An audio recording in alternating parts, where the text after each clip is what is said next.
இன்றைய இறையாசிர் மத்தேயு 6:1. மக்கள் பார்க்க வேண்டுமென்று அவர்கள் முன் உங்கள் அறச்செயல்களை செய்யாதீர்கள். இதை குறித்து நீங்கள் எச்சரிக்கையாயிருங்கள். அன்பிற்கினியவர்களே, அறச்செயல்கள் நம்மையும் பிறரையும் மகிழ்ச்சியாக வைக்கின்றன.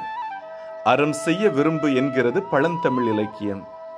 எது அறம் என்றால் தான தர்மம் செய்வது, ஒருவர் தன்னுடைய கடமைகளை சரியாக செய்வது, ஒழுக்கமாக வாழ்வது, அனைவருடனும் அன்புடன் வாழ்வது, முகமலர்ச்சியோடு கொடுப்பது என அனைத்தையும் உள்ளடக்கியது.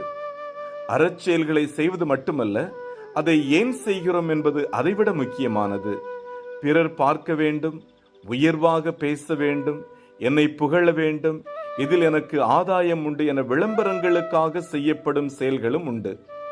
நாம் யாருக்கும் தெரியாமல் செய்யும் நற்செயல்கள் மட்டுமே இறைவன் பார்வைக்கு தப்பாது. இயேசுவின் வார்த்தையில் சொல்வதென்றால், உன் வலக்கை செய்வது இடக்கைக்கு கூட தெரியாதிருக்க வேண்டும். எல்லாம் வல்ல இறைவன், தந்தை, மகன், தூய ஆவியானவர் இந்த நாள் முழுவதும் உங்களை ஆசிர்வதித்து பாதுகாத்து வழி நடத்துவாராக. ஆமென்.